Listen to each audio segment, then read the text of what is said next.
Greetings, brothers and sisters. What's going on? What's going on? Greetings, brothers and sisters. Thank y'all for tuning in. How y'all doing? How y'all doing? It's been a crazy weekend, a very busy weekend. So trying to, my voice a little bit raspy because there's been a lot of great things going on this weekend. And so I am excited to be before brothers and sisters. Definitely a shalom to everyone. What's going on, Brother McNeil? Hey, shalom, Sister Joyce, Tammy, Chris. What's going on? Is there a place I can find your gospel only debate proving we are still under? Byron, I'm not sure. You have to inbox me. I'm not sure I'm understanding what you're saying. I think you may be talking about the discussion that I had the other day with a brother named Jerry regarding not being under the law or something like that. I think that may be what you're referring to. Hey, Sister Aisha, good morning, Boom Jacksonville. Good morning, Boom Atlanta. Everyone that is tuning in. Good morning. Brother Byron, I think if you go on YouTube and search Spiritual Combat, it should be up on Brother Michael Israel's YouTube page under Spiritual Combat. I think it's on there. Hey, Sister Kimberly, shalom. What's going on? What's going on to everybody? Thank y'all for tuning in. If I miss anybody, I am not intentionally trying to miss you, but I'm just trying to tell everyone good morning and shalom and whatnot. But today I want to talk about, hey, Sister Tammy, shalom to you as well, sister. So this morning we want to talk about and have a discussion. Brother Jediah, what's going on? It was on Spiritual Combat Air Hebrew. Okay. Yeah. Good morning, everyone. Today we want to have a discussion and talk about what are you eating? Okay. That is the title of the message on today. What are you eating? Before I get started, we had an awesome gathering, awesome feast this weekend and the last weekend. This Saturday and last Saturday, Boom Jacksonville had theirs, and then Boom Atlanta had theirs this past Shabbat. And so I'm excited about what the Father is doing. I can't wait for the Boom DMV. I can't wait for that to get off the ground. We definitely will come to you soon with the location if you are in the DC, specifically DC and Maryland. All right, specifically DC and Maryland area and whatnot. And so if you're in Richmond, Virginia, you know that Pastor Kelly's congregation is there. If you're close to Richmond, you can go there. But most of the people who are close to Maryland as well as in DC or close to it, Boom DMV is for those brothers and sisters that are close there who are far distance away from Richmond. Okay. And so, brothers and sisters, we're going to get into it. Brothers got a chance to, actually Friday night started it off dealing with some biblical Black history and heritage and things of that nature. It's a 3-part series. It's because it's about 70 slides, PowerPoint slides, but we only got through about maybe 15, and a lot of it was a lot of new information that a lot of brothers and sisters have not seen or heard. And so it was awesome. It was awesome, an awesome night. And we only got like 15 slides. So in the next coming weeks, we will be doing all 3. But this week, this Friday, we have Prophet Timothy Frazier from Soldier for Christ Ministries here in Atlanta, Georgia, will be coming this Friday. It was going to be awesome service as well. And so we're going to get into it. But today's message is entitled, What Are You Eating? That is the message, title of the message. And I know when many of you begin to think about this, the first thing you think about is natural foods. And that's far from the truth, okay? It's not dealing with natural foods. All right. And so it's very important that we have this discussion as we approach the Day of Atonement, as we approach the Day of Atonement, and we should be praying and fasting that our Heavenly Father and thank Him for all that He's done, but also pray for the forgiveness of our sins and things of that nature, and honoring the Son who shed His blood and redeemed us back to the Father. And so our conversation during atonement should be the discussion of repentance, of thanking our Father, but also making sure that we ask Him to cleanse us, because we all are still finding ourselves dealing with having things that we deal with. And it's very important to understand that it's a constant battle, a constant war between our flesh man and our spirit man. Even though we have salvation in Christ, it's very important that we understand and appreciate what the Hamashiach has done, what many of you call Jesus, many of you call Yeshua in the modern, others Yahushai in the paleo, but we know who we are talking about, okay? So it's very important that we really look at that and go from there. And so today's message is titled, What Are You Eating? Okay, what are you eating? It's very, very, very, very important to understand this. And this is a very important question. Okay, all right. And there's a saying that's been in the earth for a while. The saying is you are what you eat. This is a very, very, very, very saying, or very longevity, a saying that's has a longevity, long-lasting shelf life that many of us, even our parents, have all even said that has a long shelf life. What are you eating? Or you become what you eat. Okay, that's a saying. But also there's a saying that when you raise a child, it's a saying that, man, you know, as the more and more that child grows, the more and more that child begins to look like you, and you are not the natural parent to that child. And that's a saying that's been in the earth for a while. And the response to that is this. Well, when you feed them long enough, I guess they start looking like you. I remember hearing that saying all the time, where I had uncles who married women who had children at a young age, and as the child continued to grow, people would always say, man, people would think that child was their child naturally, but the child wasn't their child naturally by blood. But at the same time, the response to that is always, well, you feed them long enough, I guess they start looking like you. It's the same thing, that whoever you're eating from, whoever you follow, whoever you find yourself opening yourself up to as a student, you will start to become as they are. You will start teaching as they teach. You will start acting as they act. You will take on the very thing or the very person that feeds you, if you aren't careful, by where you're eating from, who you're eating from. It's very important.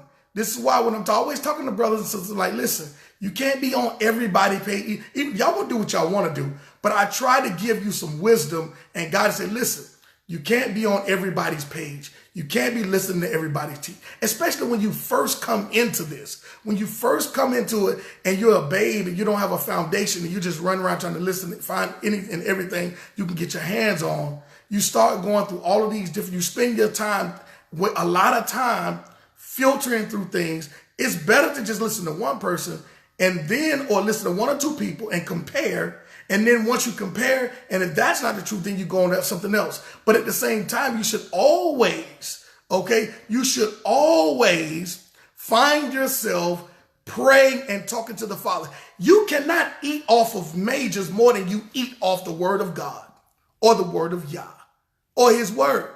You cannot eat more off of me than you do off the word.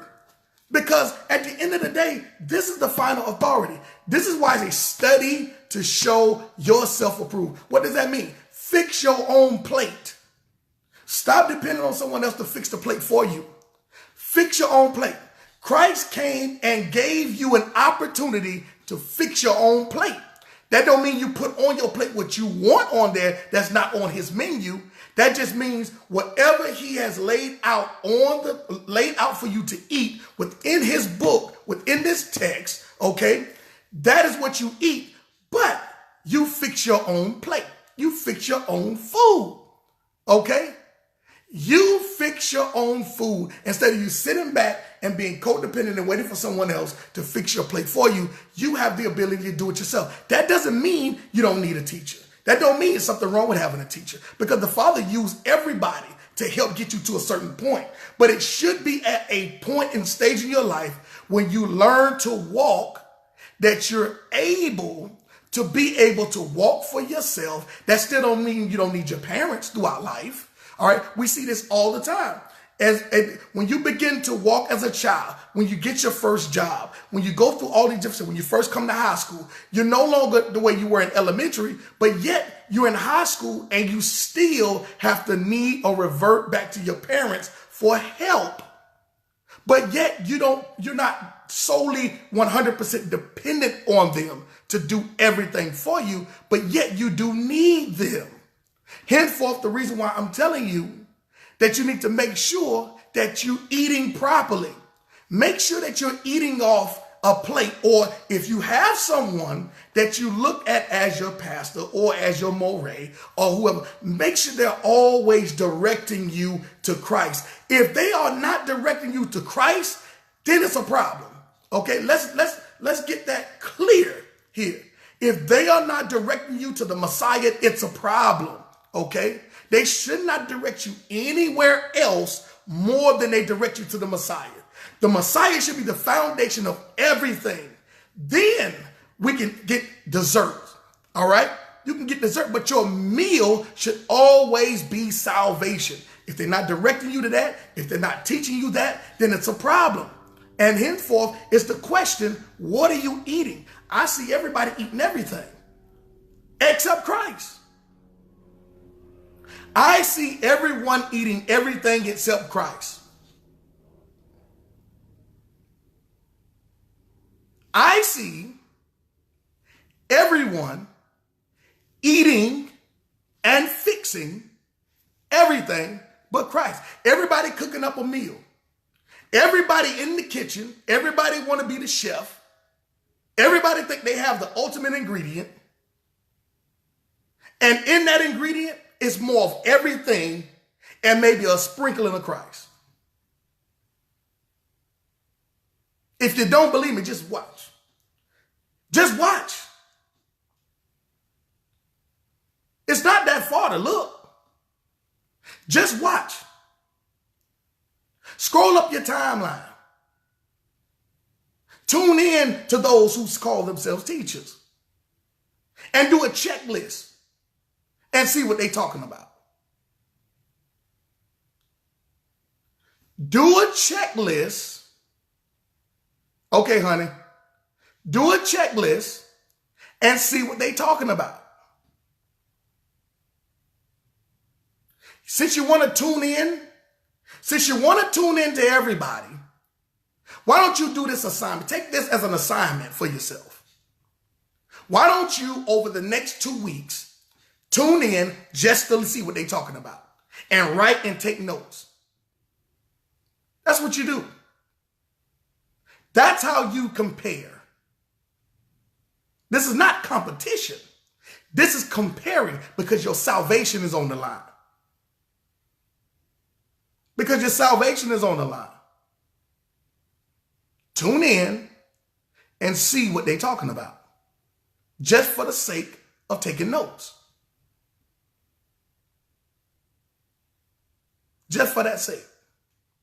So the question is, brothers and sisters, what are you eating? Because what you eating, you become. If you're eating off someone that is crazy, you're going to become crazy. If you're eating off someone that focuses in one area, that's where you're going to be. And you're going to miss it.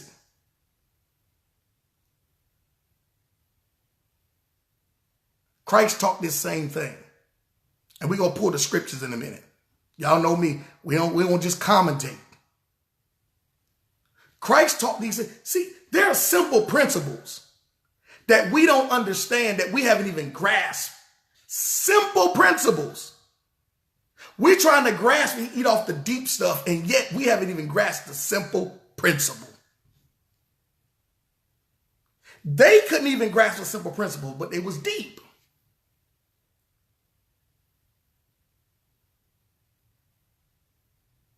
Again, I don't boast, I don't brag, but I think that I'm pretty intelligent. I've gone to college. I think I find myself a little, I'm not saying that I'm a genius, but I feel as though I'm pretty intelligent. There ain't too much that I haven't looked into that everybody talking about. But what I find is that the thing that's being talked about the most has nothing to do with the HaMashiach. It gets very little conversation. And if you do talk about it, then the stamping of emotions come up, or the stamping of Christian comes up. But your salvation is more important. There are those who died before you, who knew things in and out, who are more educated than we are. And yet they died and won't resurrect and go into the kingdom. Some of the most intelligent men on the planet can't even believe that this Bible is real. So what are you eating?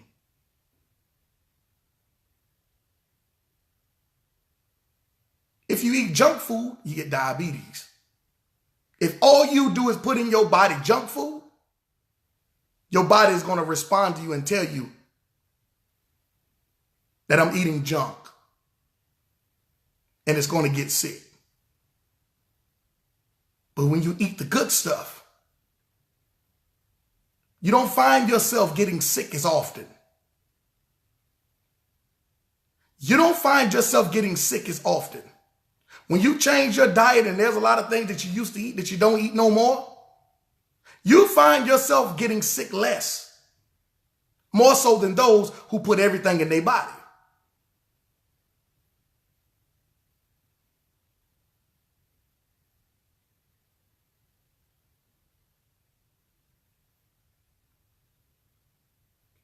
The question is, what are you eating?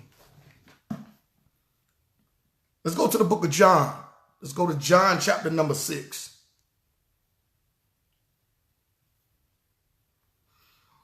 Go to John 6.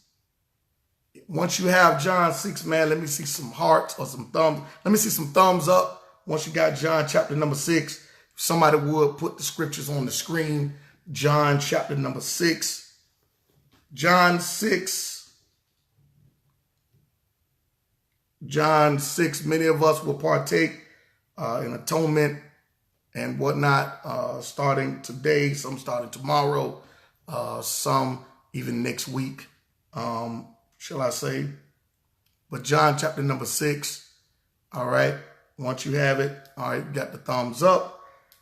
Let's start at verse number 24. What are you eating? John 6 and 24. When the people therefore saw that Jesus was not there, neither his disciples, they also took shipping and came to Capernaum. All right. Now what y'all have to remember is that we see that Christ had been feeding. Okay. Well, there was a crowd of people always following him. There's a crowd of people always following the Messiah and his disciples. And yet, the people were hungry. So he asked his disciples, he says, hey, the people are hungry, feed them. Feed them. We fed them spiritual things. Now they need tangible things. Why? Because you are a spirit. and you need spiritual things, but also you are flesh and your flesh hungers too. So your flesh needs something to eat. So we have to make sure that we keep a balance of feeding the people and making sure they're eating with a balance, a healthy balance. Okay? Verse number 25 of John 6. And when they had found him on the other side of the sea, they said unto him, Rabbi, when camest thou hither? When you come here? Jesus of Yeshua answered them and said, Verily, verily, I say unto you, ye seek me, not because ye saw the miracles, but because ye did eat of the loaves and were filled. So you didn't seek me after me because you know that I have all power in my hands. You didn't seek me because of the fact that I can solve your issue spiritually. But you sought after me because you want to eat something that's going to feed your flesh. It's a whole lot of people not seeking after Christ because he's the Savior. It's a whole lot of people not saying that they are declaring Christ because they believe that he's the way.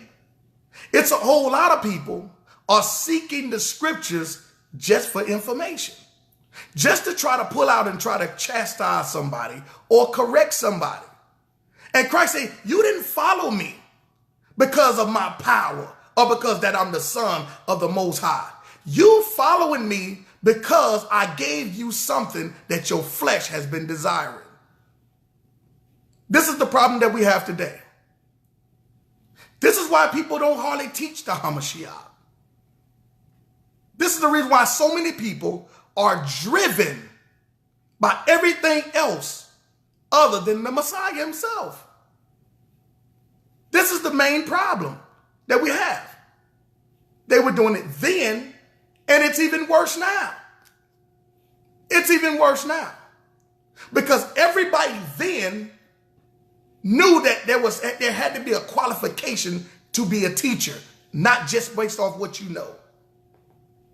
Everybody couldn't just run up and pull up a Facebook Live. Okay, even back then, if there was a Facebook then, everybody knew how serious it was to be a teacher. No one just could easily just walk up and just say, I want to be a teacher. Oh, I just got a little bit of study here. I got a couple of precepts in my hand, and now I'm able to teach something. It didn't fly back then, and it shouldn't fly now, but we allow it to fly now.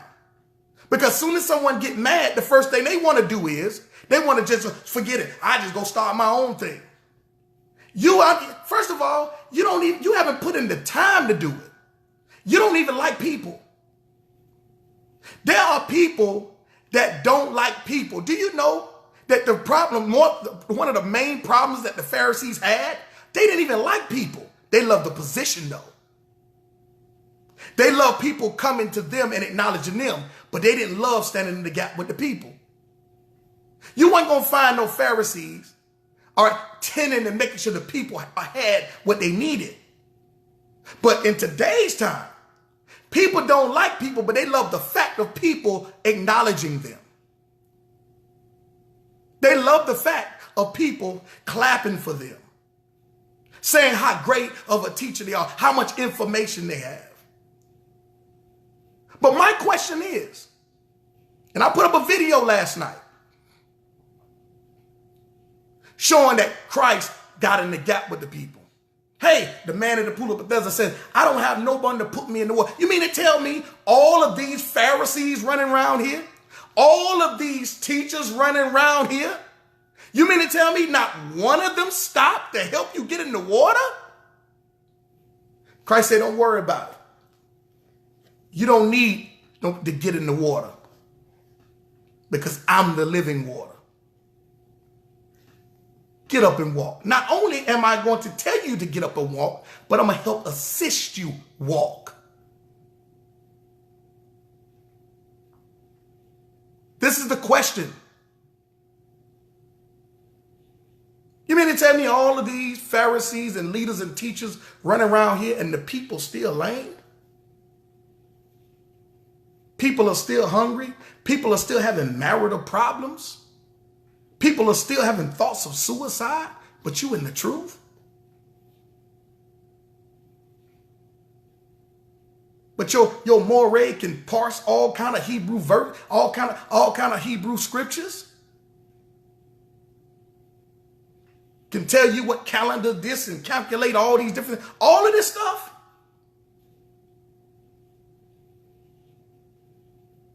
Can tell you what all went on in the garden and everything else. Pre-garden and everything else. And yet you still have people in your congregation having suicidal thoughts.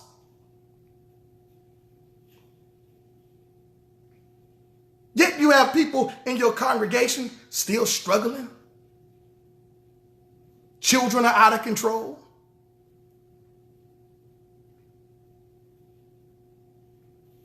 But you're in the truth. But we arguing over this. Everybody want to call somebody out on this and call. No, wait a minute. You got problems. Let's break this all the way down. Okay? Let's break this all the way down.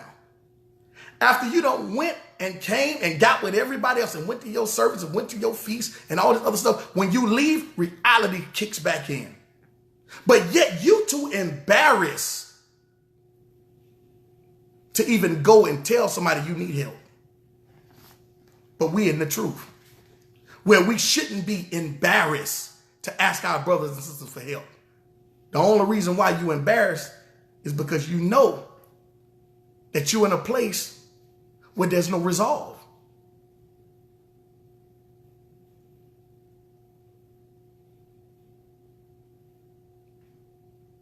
Brothers and sisters come into the truth and suppress themselves with telling the truth more than they did when they was in the Christian church.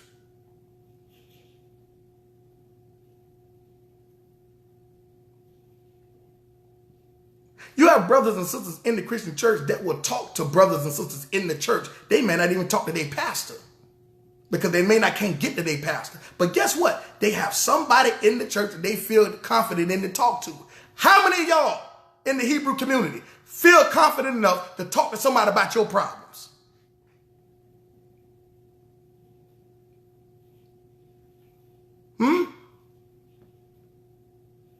How many? How many of you are embarrassed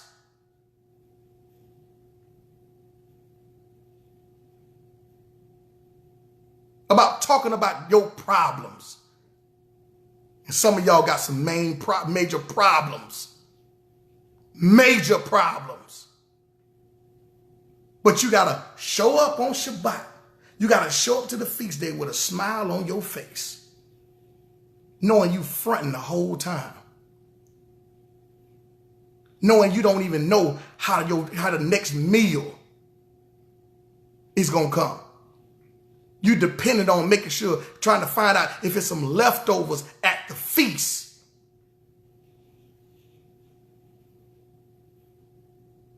You trying to get leftovers. You're trying to be slick because you don't want to be embarrassed that you're trying to get leftovers from the feast to take home with you because you and your kids ain't got nothing to eat. And you too embarrassed to tell your moray. You too embarrassed to tell the people in your congregation because you in the truth. Y'all can miss me with that. That's why I go hard the way I go hard. You know why? Because I get inboxed. Your congregants inboxing me while you banging on everybody else. And they starving. How many times does Elder Demetri Milligan get a call?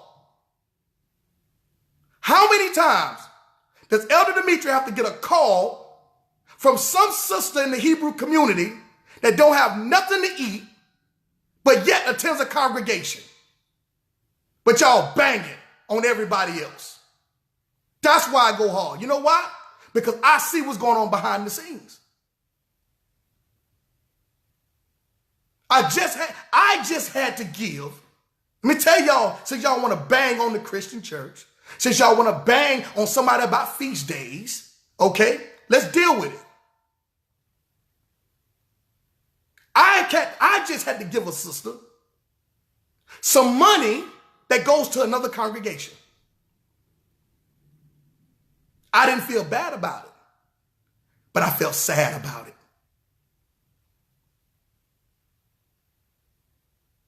You know how many times that I've given someone some money that go to y'all congregation? You know how many times Elder Dimitri had to give somebody some money that go to y'all congregation?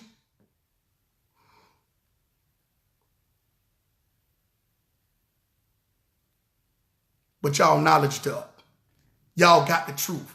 Y'all know the calendar days and everything else, but you don't even know that people in your congregation starving.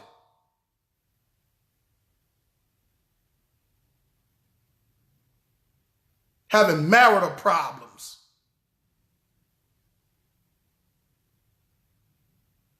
Y'all can miss me with that. That's why I say, I ain't studying none of y'all. There's work to be done. Studying none of y'all. Say what you want to say about Boom. Say what you want to say about Majors. Whatever. I ain't studying none of y'all.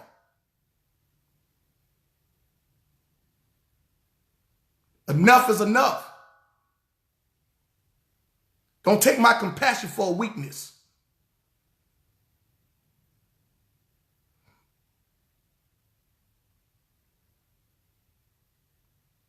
What are you eating? What are y'all eating? Who are you eating from?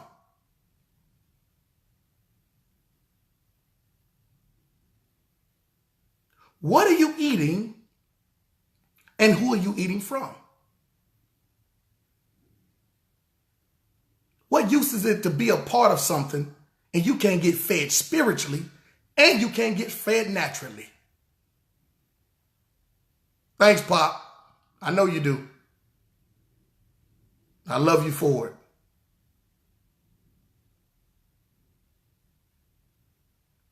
What use is it if someone only gonna feed your mind and not your soul? Let me say it again. For those of y'all that didn't hear me the first time. What use is it going to do for you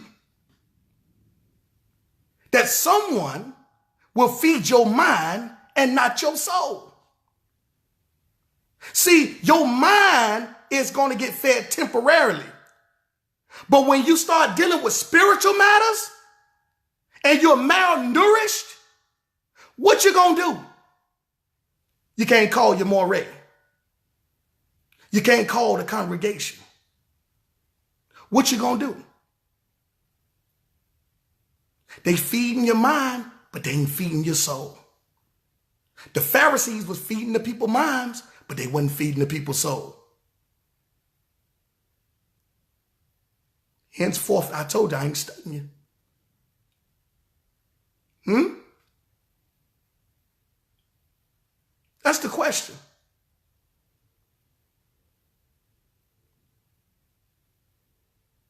That's the question. What are you going to do? What are you eating? And who are you eating from? You can't get caught up in the crowd. You can't get caught up in what sound good and what's temporal. You better make sure wherever you put your butt at, wherever you settle down at and sit at, you better make sure that they official. And I ain't talking about being co-signed by a whole lot of other folk. You better make sure they have some fruit in their life. Because Hasatan believes and he's very knowledgeable. He don't know as much as Yah, but he's knowledgeable. better make sure, brothers and sisters, you better tighten up. You best to tighten up, brothers and sisters. Let's get back to the text. Verse 26. Verily, it says here, Yeshua answered them and said, Verily, verily, I say unto you, ye seek me not because ye saw the miracles, but because ye did eat of the loaves and were filled. Labor not. Listen to him. Listen to what the Hamashiach is saying. Labor not for the meat which perisheth, but for that meat which endureth unto everlasting life. Let me read it again. In case you didn't see, this is what I'm talking about. He's trying to get the people spirit fed. He's trying to get you off of temporal things and things of carnality, things that's going to feed your mind. He's trying to get you right. Because only your spirit man that can be fortified is going to allow you to be able to make it through these times. Only your spirit man being fortified is going to give you the ability to endure.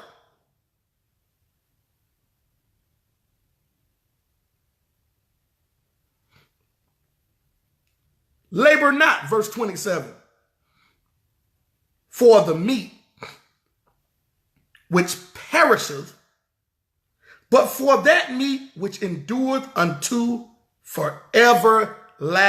unto everlasting life, which the Son of Man shall give unto you, for him hath Yah the Father sealed. Verse number 28. Then say they unto him, what shall we do that we might work the works of Yah? Listen to this. Listen what he said. What's going on, Pastor Troy? Listen what he says. Listen what listen what they ask him. They asking him these questions. Okay? Look what he says in verse number 29. Yeshua answered and said unto them, this is the work of Yah, that ye believe on him whom he hath sent. It's a whole lot of y'all don't even believe.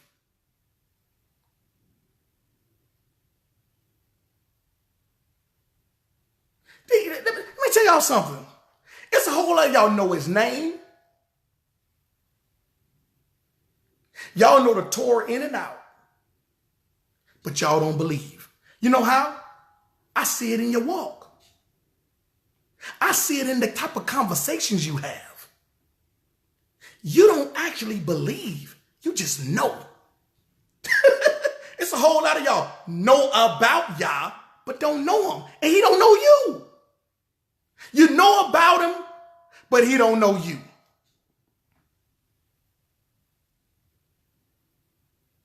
And just because you can pull out some scripture, that don't mean you know him.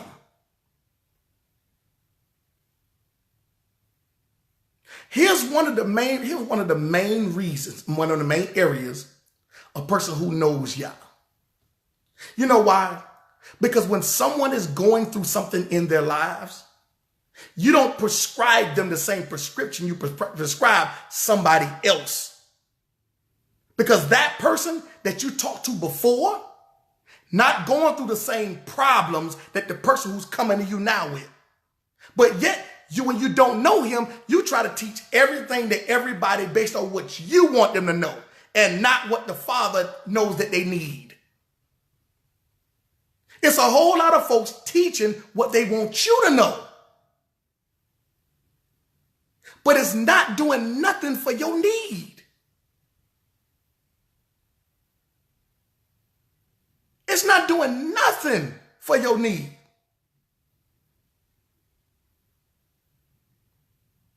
Half the stuff y'all learning ain't doing nothing for your problems. Absolutely nothing.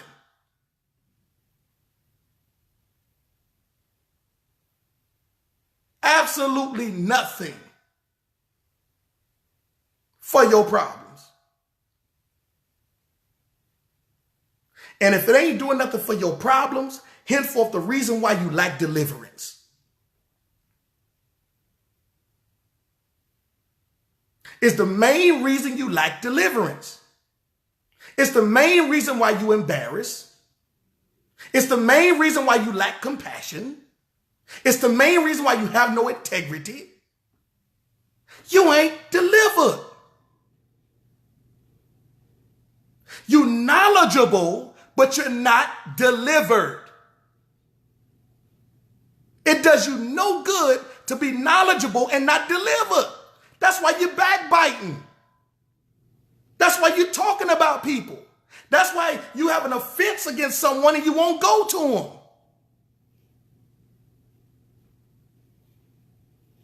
You're not delivered.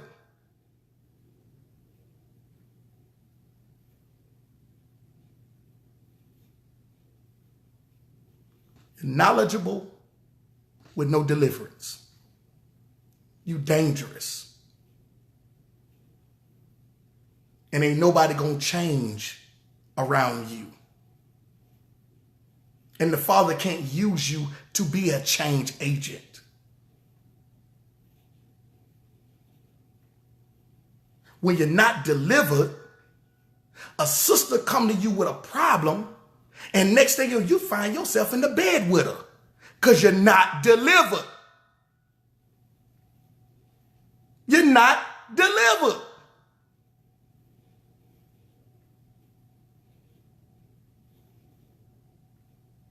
You're not delivered.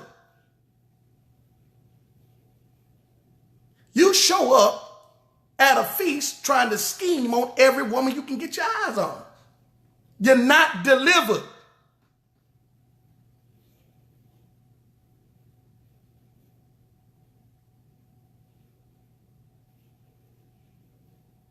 You coming up in the congregation and you coveted another sister's looks. You're not delivered. You are coveting the way another sister look. All at the Shabbat service. You can't stop looking at her because you desire to look like her. You're not delivered, but you in the truth. You're knowledgeable, but you ain't delivered. See, ain't nobody gonna talk about this but me.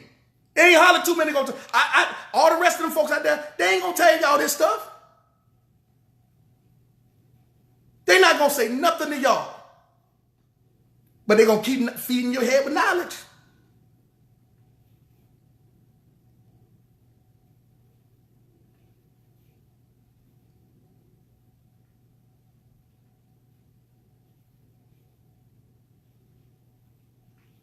What are you eating, Israel? And who are you eating from, Israel? That's the question.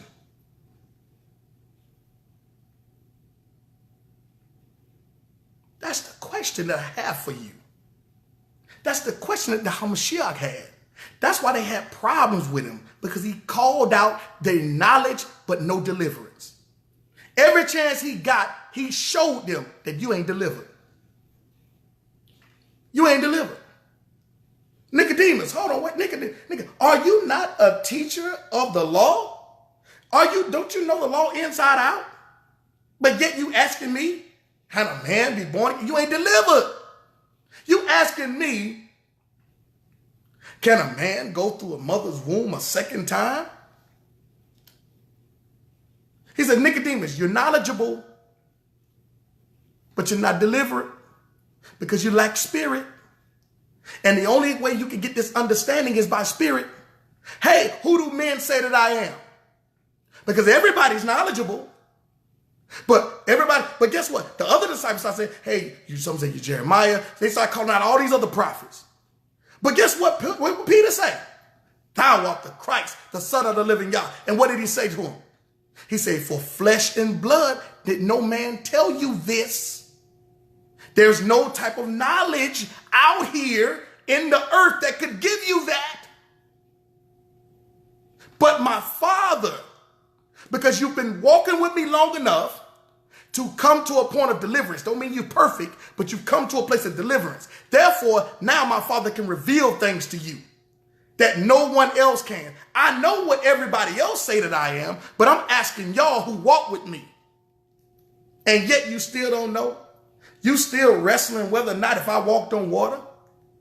You still wrestling or not if I really raised Lazarus from the dead. You still wrestling with all these other things, but yet you in the truth.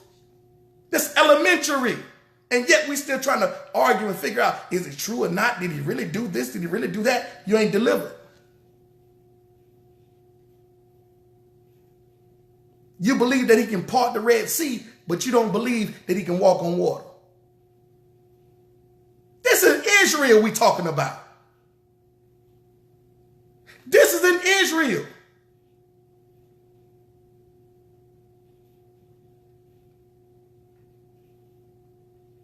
You believe that he brought down the walls of Jericho with a trumpet.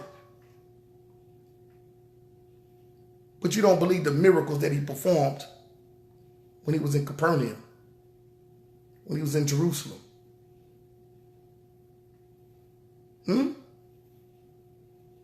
This is the type of conversation we having in Israel?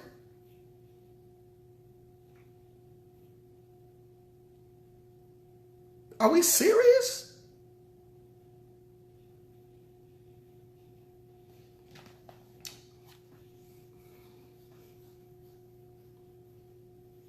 Verse 29, Yeshua answered and said unto them, this is the work of Yah, that ye believe on him whom he hath sent. They said therefore unto him, what sign show us thou then, that we may see and believe thee? What doest thou work? Our fathers did eat manna in the desert. As it is written, he gave them bread from heaven to eat. What type of sign you gonna show us? What type of sign you gonna show us, Yeshua, Yahweh, Jesus? What type of sign you gonna show us so we can believe? We need the information, okay? You need to learn, you need to be teaching us and speaking to us in Hebrew so we can believe.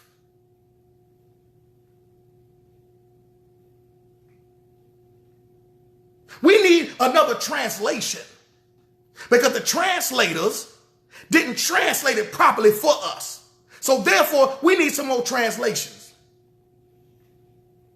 We need to do some more stuff. What are you going to do? We need more information because the information we got ain't enough. We need more and more and more and more and more and more and more information that we can get our hands on so we can believe. We not just going to believe what's in the scriptures, but we need some more stuff. You got all these brothers running around here like Denzel Washington, all right, in the book of Eli, trying to collect all kind of fragments to find the perfect text. You're not going to do it. You are on a journey to nowhere. You think the Most High going to let you do that? You're already arrogant now. You really think he's going to let you get your hands? Man, Israel, boy, y'all better get delivered, boy. Y'all better get it together. Israel, you better get it together. You better get it together because you're on a fast track to destruction. Look at what he says. Then they're going to say, our fathers did eat manna in the desert. So since your fathers ate manna in the desert, that's supposed to strong arm me or validate that, because your fathers ate manna in the desert, that I'm supposed to give you some more, or you're supposed to see something tangible so that way you can believe. Do you know the more information you get, the more that's still not gonna make you believe?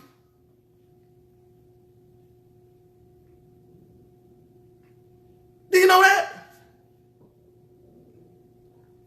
There are brothers and sisters in Israel that have made information their God. There are brothers in Israel that have made the Bible an idol. How do you do that? How do you do that? Because you only study it and you only comb through it for information's sake. That's how.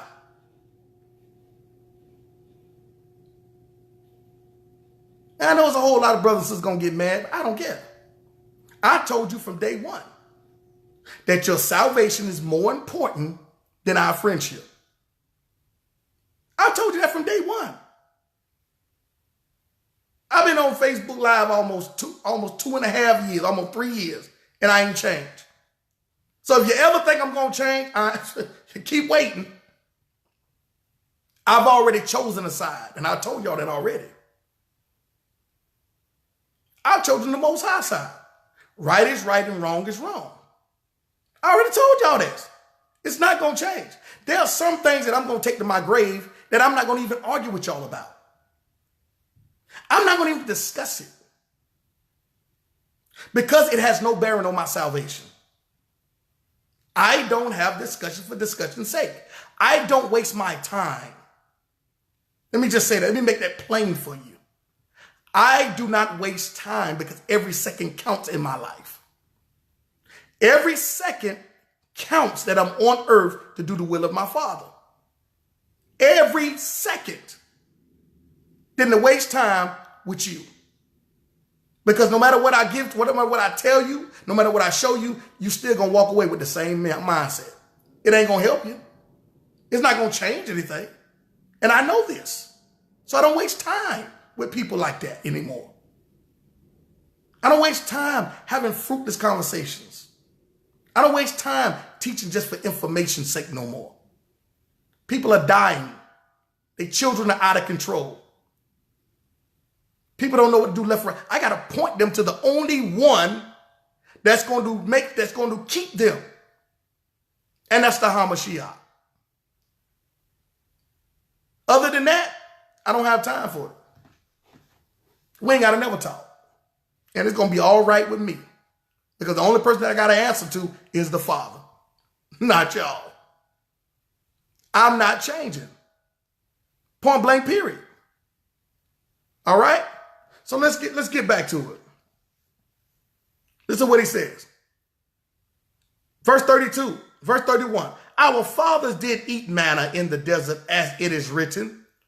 He gave them bread from heaven to eat. So they're going to have the nerve to tell him as it's written. Listen to how Mashiach responds. Then Yeshua said unto them, verily, verily, I say unto you, Moses gave you not the bread from heaven. So you want to talk about your father. Let me tell you about your father who ain't make it to the promised land. Oh, you forgot to talk about that, huh? Let's talk about your father who got a chance to look at the promised land, but didn't go in. Let's talk about him. Since you want to bring him up in the equation as though he supersedes the Christ. Let me explain about your father. First of all, your father didn't even save himself. The son did. Your father didn't even come up with the Torah. The one who came in flesh did. Gave it to him. Who you think was the burning bush? Who you think all these other? Who you think gave it to him?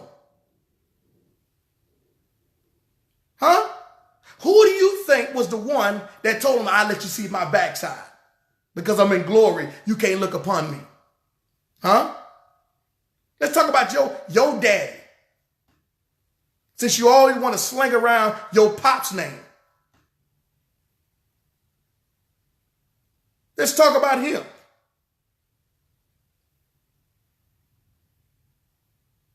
Your daddy was the one who came to me pleading and begging for you, and I the one gave manna from heaven, not your pops. He couldn't provide for you without my help. Since you always want to talk about Moshe, our father. But one thing I understand about Moses, he doesn't supersede the Heavenly Father.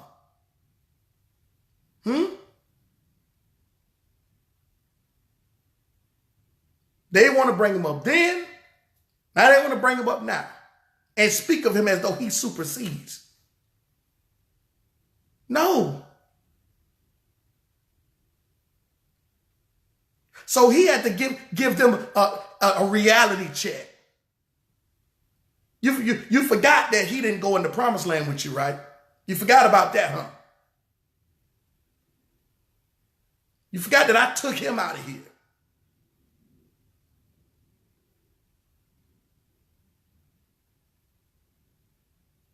He was disobedient just like y'all disobedient. After I told him what to do, he did the opposite. And the Father telling y'all what to do and y'all still doing the opposite. He delivered them out of Egypt, but he couldn't deliver them into the promised land.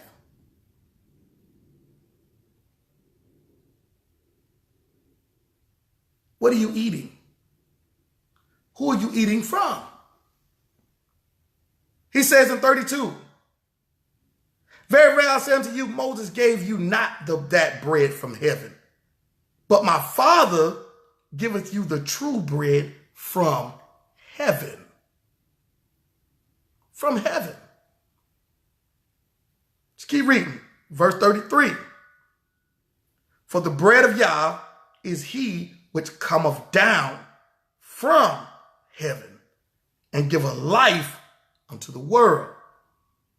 Verse 34. Then said they unto him, Lord, evermore, give us this bread. And Yeshua said unto them, I am the bread of life. He that cometh to me shall never hunger, and he that believeth on me shall never thirst. The people asking him, where's this bread? So the question is now, if he's saying that he's the bread of life, is he saying that the Father is the one who sent him? Why don't the people know that? Because maybe the Pharisees are teaching them something outside of that. Maybe they're teaching them more about other things than expecting him. Expecting their arrival. Maybe the people was eating more out of their hands and out of what they wanted to give them versus what the Pharisees should have been giving them.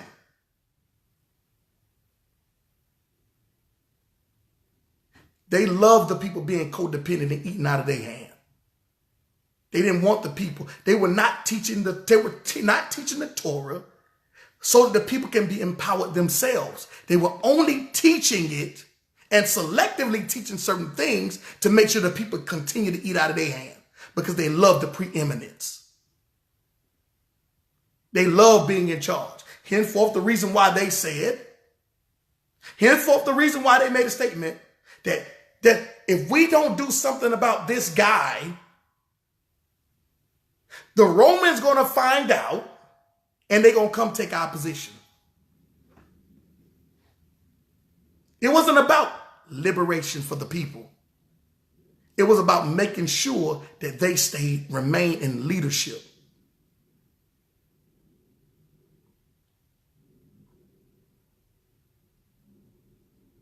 That's what it was about for them. Keep reading. Verse number 34. Then said they unto him, Lord evermore, give us this bread. And Yeshua said unto them, I am the bread of life. He that cometh to me shall never hunger. And he that believeth on me shall never thirst.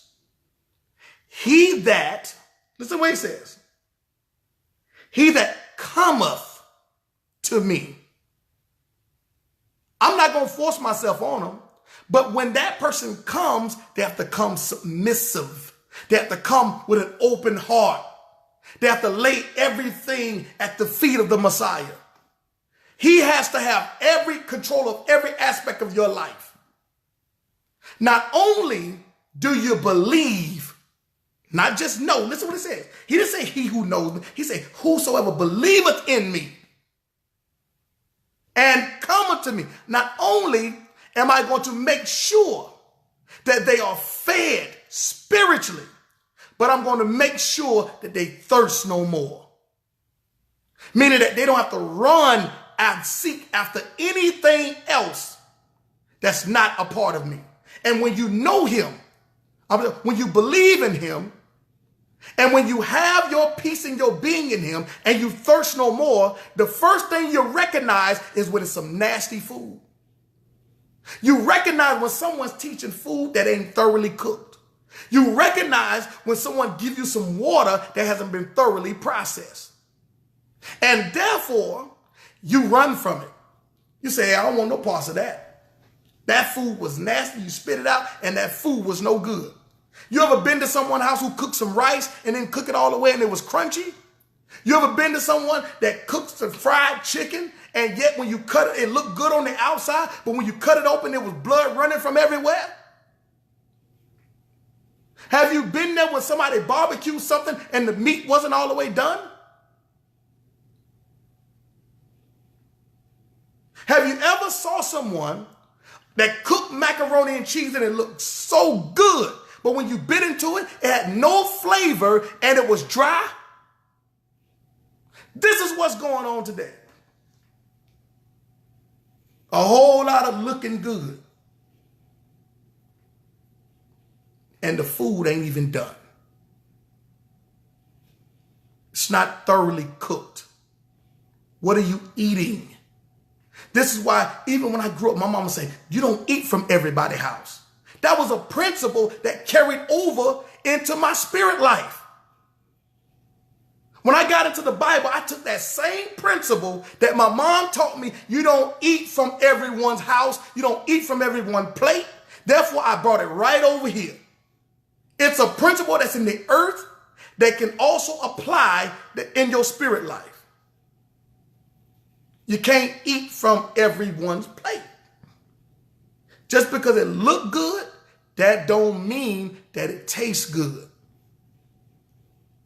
And Christ said, listen right here in John chapter number 6, and we're reading at verse number 35. And Yeshua said unto them, I am the bread of life. He that cometh to me shall never hunger. And he that believeth on me shall never thirst. You come to the Messiah, you don't have to worry about eating. You don't have to worry about chasing things that's going to feed your mind. When you come to him, he's going to feed your spirit. That's why there's a whole lot of people running around still thirsty. Because you haven't drunk from the living water. That's why you jumping from place to place. You're over here, you're over there, you're running over here, you're part of this, you're part of that. Because you're seeking food and you're thirsty.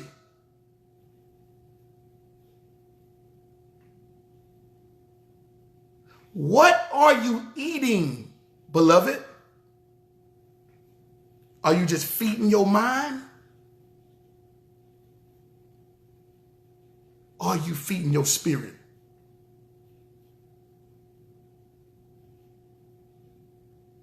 As long as you feed your mind, you're going to be pursuing knowledge for knowledge's sake. But when you feed your spirit, this is why I'm telling you. When you get on Facebook Live or YouTube, or wherever you get on, when you see people go live, just start taking notes and write down what they're teaching. If they are not pointing you to the Messiah, you say whatever you want to say. One thing about growing up in the Baptist church, let me tell y'all something about growing up in the Baptist church. Okay? I don't care what that Baptist preacher preach. He gonna take you right back to Christ. Y'all can say what y'all want to say about he ain't talking about the real Christ, he ain't talking about the real image and all that. Say whatever you want to say. That Baptist preacher can preach on now and laters. And guess what? The last 10 minutes, he gonna take your behind from how flavorful they are, all kind of colors they got, what the packaging and the wrapper was, and he gonna take your behind right back to Christ. I know I got some Baptist folk on here who used to go to the Baptist church. That Baptist preacher message gonna take you right. I don't care what he talked about. Now we got folks talking about everything else and ain't talking nothing about no Christ. That says to me, they trying to teach you how to save yourself. You can't save yourself. In fact, you can't even provide for yourself. He said, I supply all your needs. You can't even supply your own needs. Brothers trying to teach you how to save yourself? Come on, but y'all still crying about talking about the American government and I'll be glad when the Father come back to get this right. I'm tired of struggling. I'm tired of, you complain about all this stuff. You can't even save yourself. Then you want to talk about what somebody else ain't teaching. Make sure you get it. Make sure you get your foundation right first. Make sure you know the Christ. And make sure he knows you. Before you start talking about what somebody else don't know. Make sure you get your foundation straight. Let's keep reading here. John chapter number 6. We're in verse number 36. But I said unto you that ye also have seen me and believe not. You asking me, we're in John chapter number 6 and verse number 36. He said, but I say unto you that ye also have seen me and you believe not. He said, wait a minute. He said, hold on. How in the world you asking for a sign?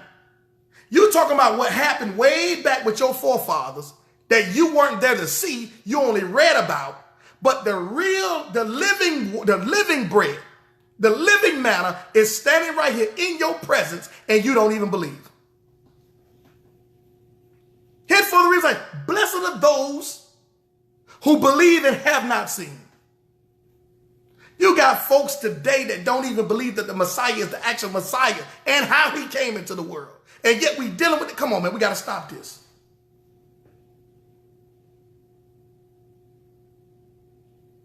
We got to stop this. Brothers, some of the stuff that brothers are arguing about, talking about, that stuff don't even make no sense.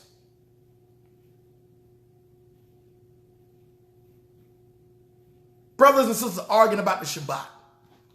Is the Shabbat from sun up Saturday to sundown Saturday? Is the Shabbat from Friday sundown to Saturday sundown? They arguing about the Shabbat. And ain't none of y'all doing nothing on Saturday. What's the point of arguing about it? And ain't none of y'all doing nothing on Saturday. Just think about this. This is what I'm talking about. Think about it. These are the type of conversation that I don't entertain. Christ wouldn't even entertain that type of conversation. There are things y'all entertaining that Christ wouldn't even nowhere near even entertain. He would have heard that stuff and kept walking. And then he would have marked them and told his disciples when he got them by himself, he said, y'all remember them folk that we passed that was arguing over the Shabbat and neither one of them do anything on Saturday or supposed to not be doing nothing on Saturday? Don't be like them. Don't be like them. That's what he would have did. He would have marked them and he would have got his disciples and say, don't be like them folks. Don't be like them. You arguing over something. At the end of the day, ain't none of y'all doing nothing. You're not supposed to be doing nothing. But yet, you sitting right here acting crazy. Arguing over about some Friday sundown to Saturday sundown, Saturday sun up to Saturday sundown, all that. Y'all, neither one of y'all. Come on, man. And to be honest with you, ain't none of y'all keeping it perfect. Let's talk about that. Let's talk about that. You're not supposed to be doing nothing. You're arguing over about this, that, but yet a whole lot of y'all doing stuff. See, this is, I'm gonna tell you, I'm gonna explain to you how I am. Let me explain to you how I am. I'm all about community. I'm not dogmatic about a lot of things. Okay? But when folks start becoming dogmatic, I turn into the I team. Every news channel in every city that y'all in, they have an I team where they do investigation. They have an I team. Okay, let's be real about it. I'm gonna tell you what been me. Okay, the ones that become dogmatic and be trying to come after everybody else, I become the I team, and I see y'all, and I be taking notes.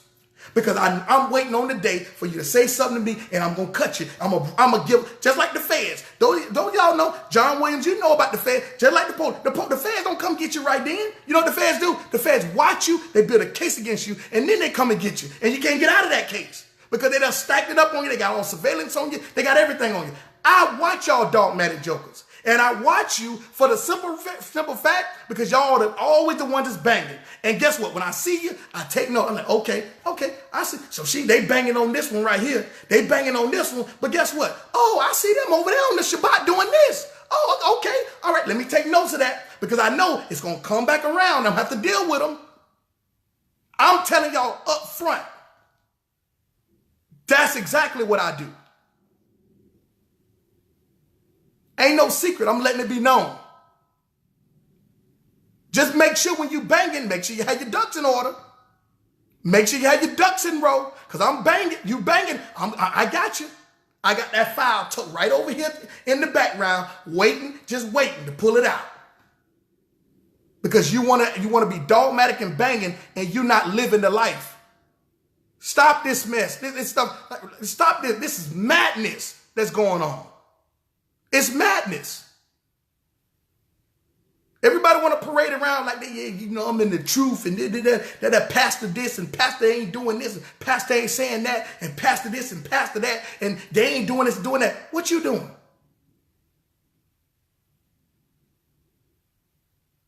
I'm telling you, I better stop this mess. You better stop it. Let's keep reading here. Look at what it says. Verse 37. All that the Father hath given me shall come to me, and him that cometh to me I will in no wise cast out. For I came down from heaven not to do my own will, but the will of him that sent me. And this is the Father's will which hath sent me, that of all which he hath given me I should lose nothing, but should raise it up again at the last day. And this is the will of him that sent me, that everyone which seeth the Son and believeth on him may have everlasting life, and I will raise him up at the last day. The Jews then murmured at him because he said, I am the bread which came down from heaven. Verse number 42. Okay. And they said, is it not this Yeshua, the son of Joseph, whose father and mother we know? Wait a minute. They thinking carnal. They still thinking carnal. All that wisdom, all that knowledge they got, they still thinking carnal. They supposed to already be prepared and know. When John sent his disciples to find out if this was the Christ or should they look for another, guess what? When they came to Christ asking him, are you the one? We're disciples of John. Are you the one or should we look for another? You know what he did? He started doing those things that were spiritual first. Listen, I want you to tell. Then he gave him the information later. He started functioning in his spirit, in the capacity of his spirit first. Then after he finished, he said, now go tell John what was written.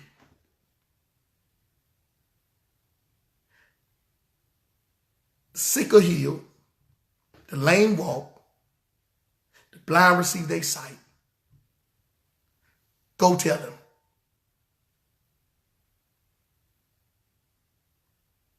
He didn't say, ask John, do he remember what was written by the prophets? No, he started performing those things spiritually that was written of him that he would do. Then, after they saw the evidence, then he told them, now he'll remember what was written. See, the problem is, it's a whole lot of people pointing you to things that's written because they don't have the authority to do the things that are spiritual. They don't have the authority to do things that are spiritual because they're driven by what's written.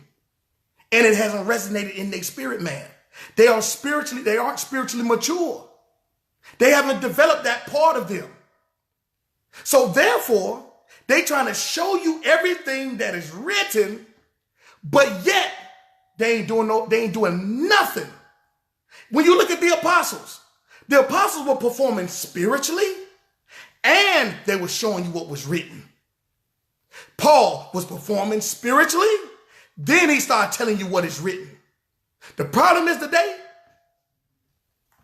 there's no fruit. It's all information. And we have to have a balance. How can we do greater works and we ain't doing nothing? It's a disconnect. Something is unplugged. We shouldn't have more people going through hell in the truth. We should not have more people in the truth going through more hell than they've ever been in. Because guess what you do?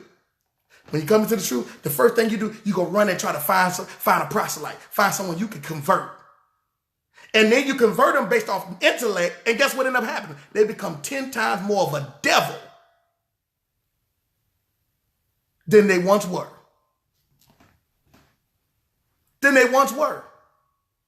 Come on now. Let's read.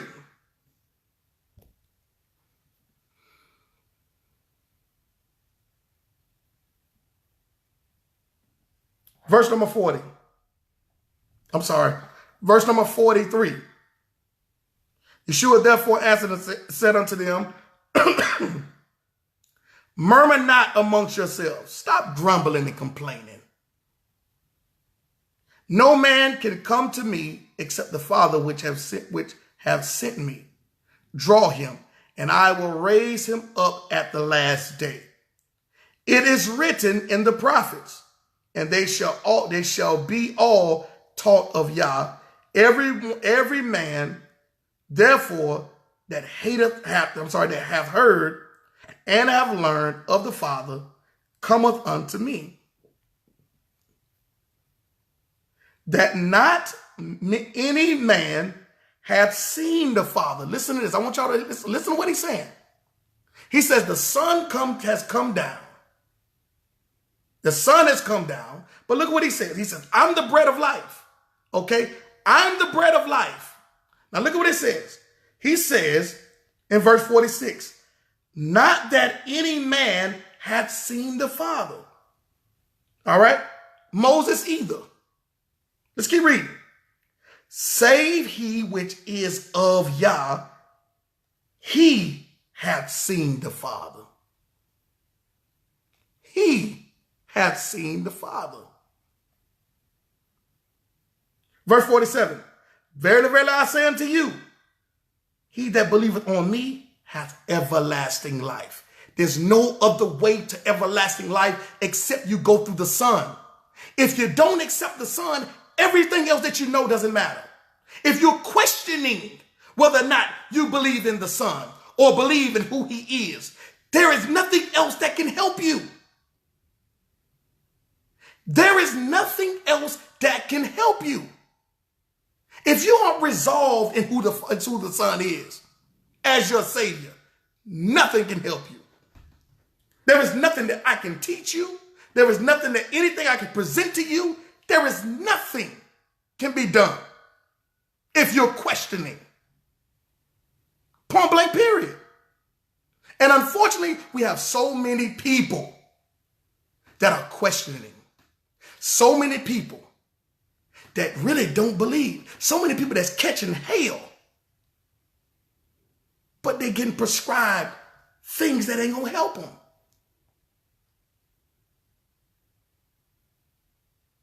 They're getting prescribed something that's not going to help them.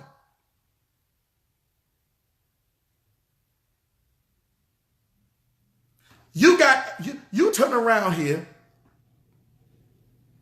and you got cancer. You need to go to chemo.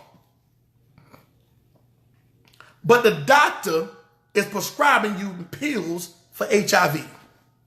How's that going to help you? The doctor telling you to read information that deals with HIV, but you got cancer.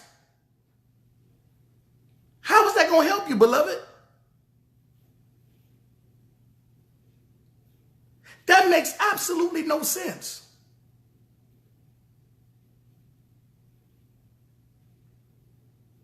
Imagine if the doctor did that. You'll be telling the doctor, oh, doc, what you doing, doc? What are you doing, doc?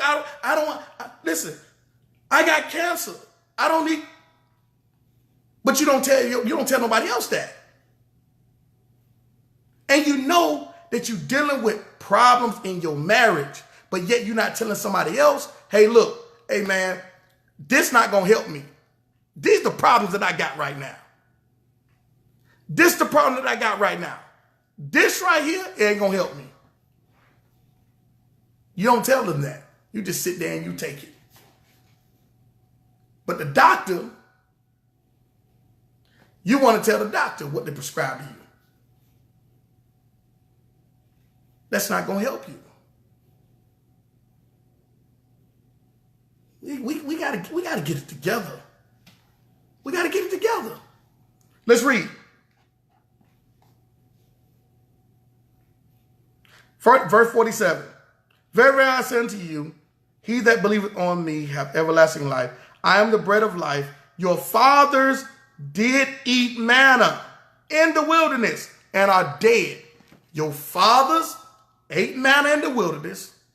But guess what? They ain't going to the promised land. So how did that work out for them? How did that work? How did the manna that you're talking about work out for your forefathers that died in the wilderness? They knew their heritage. They knew the feast. They knew the Torah. They knew that all. And yet they still didn't go in the promised land. They died. How did that help them? How did that work out?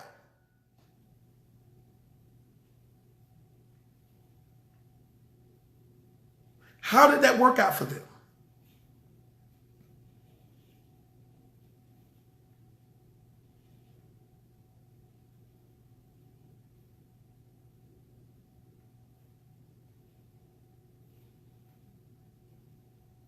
Makes no sense.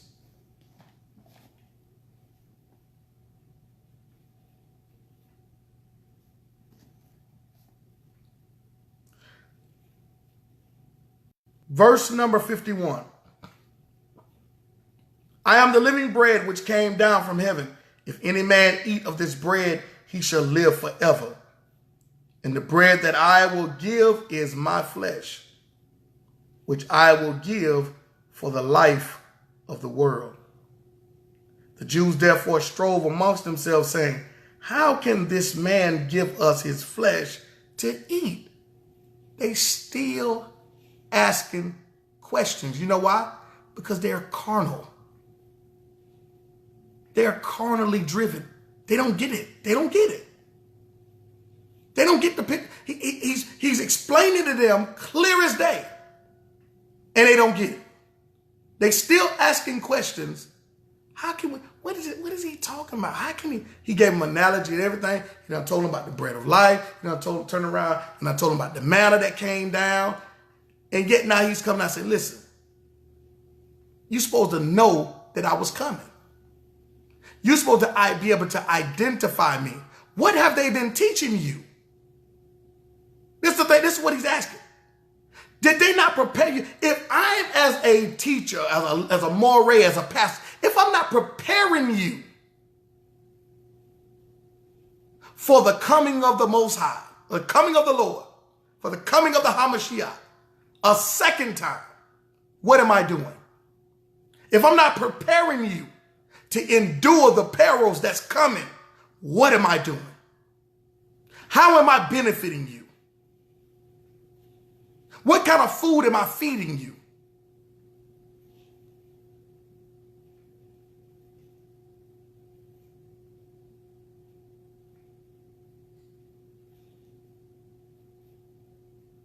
If I'm not preparing you for the perils, if I'm not preparing you to be spiritually strong, even when you can't find a job, you may get laid off. If you get laid off, you need something that's going to keep you having the faith to endure. But if I ain't teaching you that, I'm not doing you any good as your moray, as your pastor. I'm not doing any good. I'm not doing my job. My job is to prepare you, point you to the Messiah, and prepare you for his second coming. That's the job. That's my job. Not me teach you what I think you should know. Christ gave clear instructions on what to be teaching with the commission when he gave it to his disciples. You look all throughout the New Testament. They're dealing with repentance, and they're dealing with the second coming of Christ. This is not hard. Everything else is a bonus. Everything else is a cherry on top. Everything else is dessert. It's not the main course meal.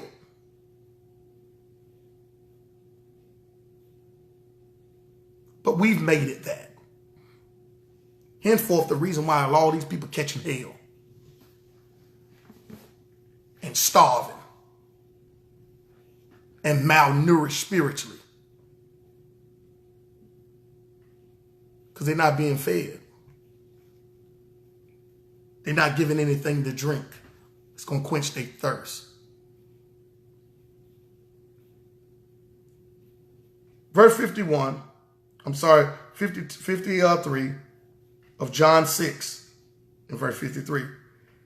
Then Yeshua said unto them, Very verily I say unto you, except you eat of the flesh of the Son of Man and drink his blood, ye have no life in you. It'll be folks today talking about, what is this dude talking about? I can imagine some of y'all today back then would be saying the same thing. Man, what are you talking? Drink his blood? What are you talking about? What are you talking about? He said he came in the volume of the book.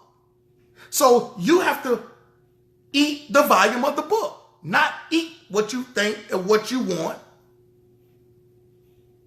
Those things don't prepare you for what's coming. But let's read it. Look what it says. Whoso eateth my flesh and drink my blood hath eternal life, and I will raise him up at the last day. For my flesh is meat indeed, and my blood is drink indeed. He that eateth my flesh and drinketh my blood dwelleth in me, and I in him. As the living Father hath sent me, and I live by the Father, so he that eateth me, even he shall live by me. Live by him. Live by him. Live by him. At not one point in time in what I read, or not one point in time when Christ walked, he was teaching against the Torah. But what he was trying to get them to understand is that if you want to have eternal life, you better make sure that you come through me. You need to make sure that you eat out of my hand and not your forefather.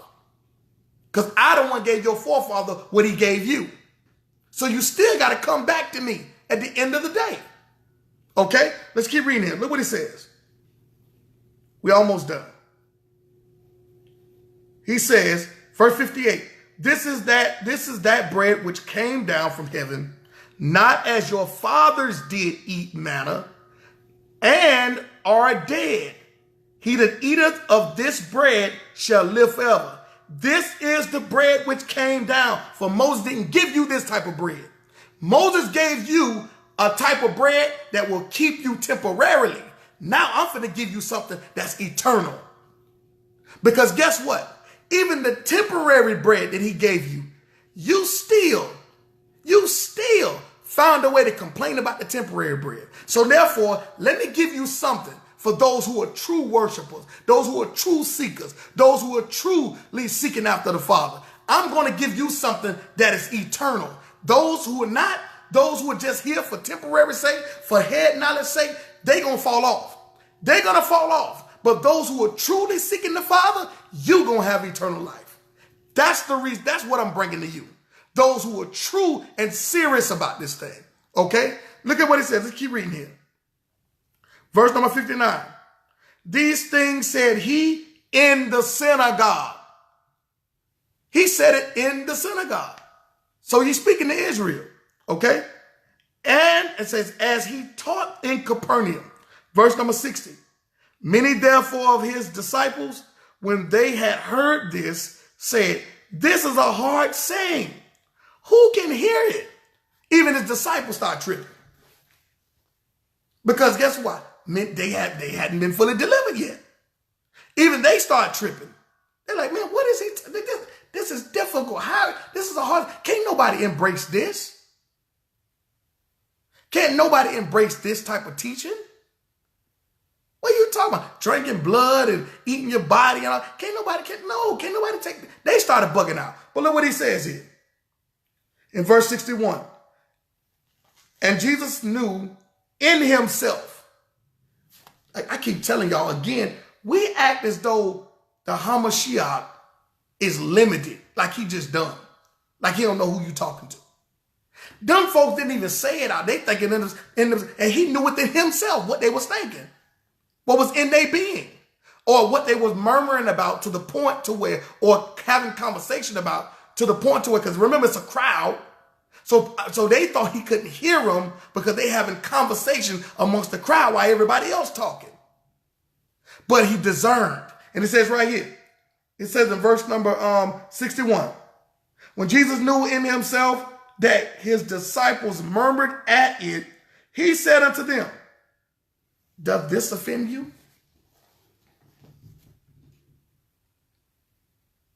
Let me see at what I'm teaching. Do y'all find this to be something that I should not be teaching?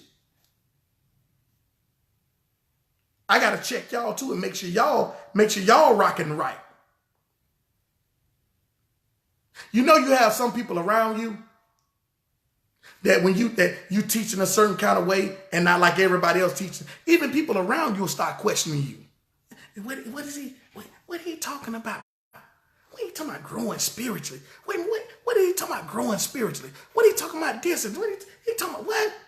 No, man, that ain't what Israel teach. Israel don't be teaching that. Israel ain't talking about no spirit. And we talking about the law. We need to talk about the Torah. You talking about spirit? Not knowing that the law is spirit too. Because you can't embrace it unless you got the spirit. So you have to be delivered. You have to grow spiritually in order for it to even be on your heart. Man, what are you talking about? Why he always talking about spirit? Man, he sound like a Christian. Man, what he always talking about spirit? Always talking about spirit, man. He don't never talk about prophecy. He don't never talk about nothing. First of all, if your spirit man ain't fortified, you ain't going to endure through the perils anyway. So why I need to teach you and talk to you about prophecy and Bible prophecy and all this other stuff when you ain't even grasped the concept of not having another God? You haven't even grasped the full concept of the 10 Commandments. do I need to talk to you about the book of Revelation? And you don't even know how to even endure through nothing. You're ready to blow your brains out. You're ready to hang yourself, all because your tire went flat. You feel like the walls is caving in on you, and you feel like you're going through a hell and high water, and all you are is in a transition from one job to the next. You don't even know how to trust the Most High in providing for you on a daily basis. And yet you want to be deep. You want to talk about this. You want to talk about that. You want to know who Esau is. You want to talk about Revelation. You want to talk about the deep things. And you want to talk about all this other stuff and all this. Come on, man. Stop me. Listen with that. No, I'm not. Until you get to until the Most High says, and until you show in your walk that you're ready for something else on that level, I'm not giving you a heavy dosage of that. We can go into the Hebrew. We can go into the Greek, teach you all that stuff, all you want to. Now, if somebody else want to teach it, like they can teach it. That's fine. Majors ain't doing that. I know where folk at. And I know people going through hell. And I know some of them same folks inboxing, some of them same folks calling because they catching hell. They catching hell. Hey, Auntie Evelyn, how you doing? No, not over here. If that's what you're looking for, you might want not eat. Folks catching it, man. Folks got major problems going on. They got some major problems going on. They got some major problems going on. Let's keep reading. We got a couple more verses. Look what he says. Verse 62. What and if ye shall see the Son of Man ascend up where he was before? He says, so does this offend you, what I'm teaching, I'm talking about growing spiritually? Does this offend you about me making sure that you're eating right, making sure you're eating from the right table and making sure you're not eating from everybody? Does this offend you? Or would you receive and believe if you saw me ascend up into the clouds? See, that's what you want. See, that's what you want. You want Christ to perform for you. You want Christ to bestow upon you all the knowledge of the earth. You want him to perform and bestow all this knowledge upon earth. And you are not going to pimp Christ. You're not going to pimp him. He already knows what's in your heart. That's the reason why he bestowed it upon those who ain't even looking for it. You think all of these doggone prophets was chosen because they were looking for it? No, the main ones who run into it, who looking for it, who seeking it, are the main ones the Father's running from. No, dog, I ain't fooling with you. I'm not fooling with you. I'm going to go over here to Johnny's house. Johnny ain't thinking about it. And Johnny the main one when he called and when the Father revealed to him, Johnny like, no, I ain't going to tell that. You want me to go do what? No, I'm not going. I'm not going to teach that. I'm not going to teach that. And the Father pursue and chase after him because he don't want it.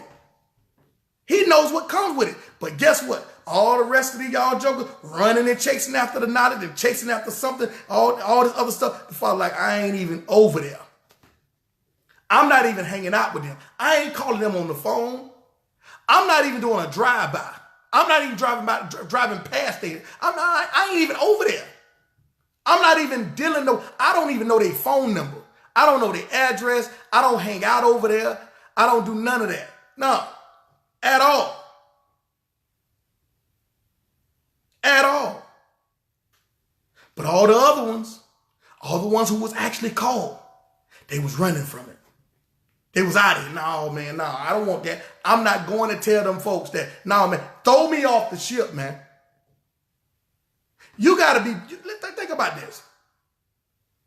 These folks, for you to run from your calling because you truly called, you got to have the audacity to try to run from the Father who is everywhere. Listen, there is not a place you can run that the Father ain't there. But you got the audacity to try to run from him because you don't want to deal with these knucklehead people, or you don't want to present the message that he's telling you to present. But the person who's seeking after it, oh man, they'll run over there and they'll start making themselves a God. They'll take that, if the Father used them, they'll take the information and run off somewhere and people will be bowing to them. They'll be done made them a deity. Be done made them a God. And the Father, like, I'm not going to use this person. The people already worshiping other gods. If I use him, he going to make them worship another God. No. He going to make his own self a God. Let's finish up. Verse 63 of John chapter 6. It is the spirit that quickens. Okay? The flesh profiteth nothing. Your intellect profiteth nothing. The words that I speak unto you, they are spirit and they are life. But there are some of you that believe not. Uh-oh, there it is. There are some of you that are around you that's clicked up with you. They actually really don't believe. They just say they do. How do you tell the difference? Just watch them. Just watch them. The Father will reveal it every time. He says, some of y'all know your history. There's some of y'all that are very intellectually smart. But it's a lot of y'all that don't even believe. For Jesus knew from the beginning who they were that believed not, and who they should betray, and who should betray him. And he said, therefore said I unto you, that no man can come unto me except it were given unto him of my Father. From that time, many of his disciples went back and walked no more with him. You see that? From that time, it was a whole lot of people turned away. Like I told you, it's a whole lot of people going to fall off. A whole lot of these people were some of the main ones talking about Moses, our forefathers, manna. They ain't believed them. And they fell off. Those who continued was those who had who got a revelation, not those who had information. Those who had the revelation continued. Those who had information fell off. Let's keep reading. Look what it says. Verse 67. Then said Yeshua unto the 12, will ye also go away? All these other folk done walked away who knew about Moses. You know about Moses too. Are you going to go away? Are you going to leave with them? But look at their response. Then Simon Peter, the same one who got the revelation. All right. Simon Peter answered him, Lord, to whom shall we go? Thou hast the words of eternal life. And we believed and are sure. We believe and we got a foundation. We are confident and we just don't know. We just believe. We know within ourselves. We are resolved in knowing who you are and knowing who we are in you. Look what he says. He says right here, Peter, he says, Simon Peter answered and said, him, Lord, to whom shall we go? Thou hast the words of eternal life. He didn't say you had the word of information, the word of history. He said you have the word of life. The words that you teach and you speak are eternal because you're always talking about eternity. This is the part we don't understand. What are you eating? And who are you eating from? Are they pointing you to eternity? Are they always talking about eternity? Or are they always talking about here? What you can see in front of you.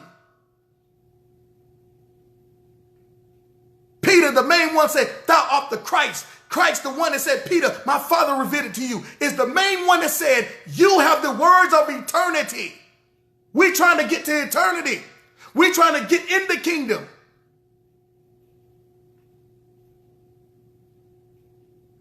And if they're not pointing you to the kingdom,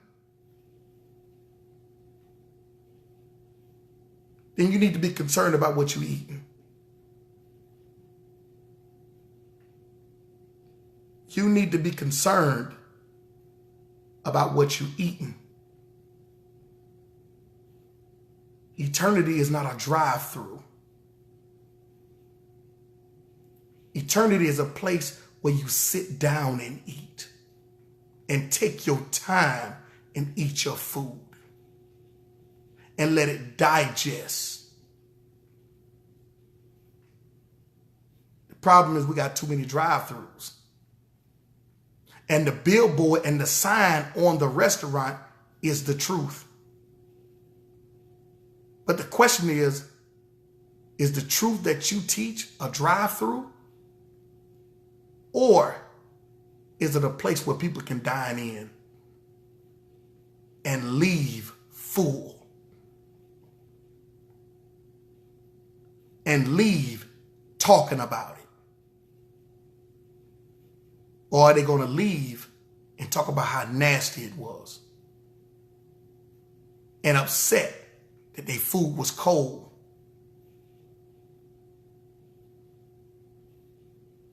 That's the question.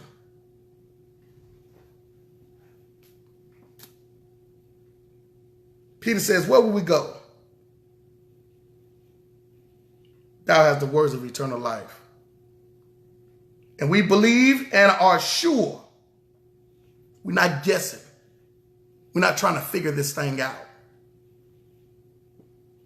We believe and are sure that thou art that Christ that we've been waiting for, the Son of the living God. Yeshua answered them, have not I chosen you 12? And one of you is a devil? For every 12 people that are around you, it's always going to be one devil. For every time, and almost in every congregation, it's always going to be some devils. For everybody that comes up in the truth, it's going to always be someone that come up saying shalom and a devil. Saying shalom and a devil. Wearing fringes and a devil. Wearing their head wrapped and a devil. Keeping the feast days and a devil.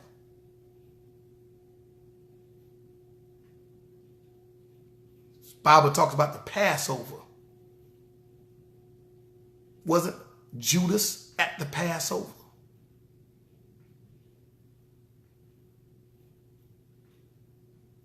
It's always a Hasatan around. Everybody that's around you ain't for you. Some people are there just to see you fall or or thinking you're going to fall. Some are there just to be informants, to go back and report what's going on.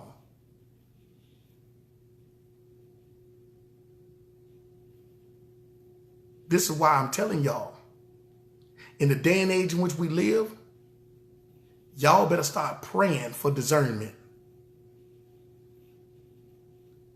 Y'all better start praying for discernment.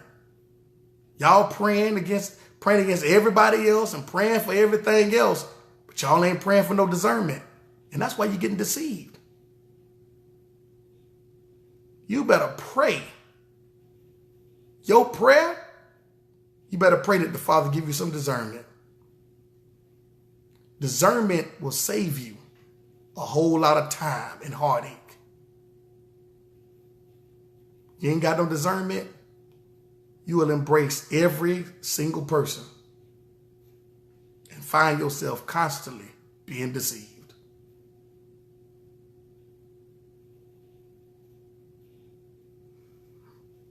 Let's finish up these last few verses.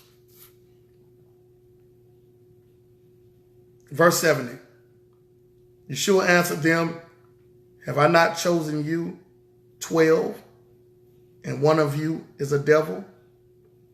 He spake of Judas Iscariot, the son of Simon, for he it was that should betray him, being one of the 12.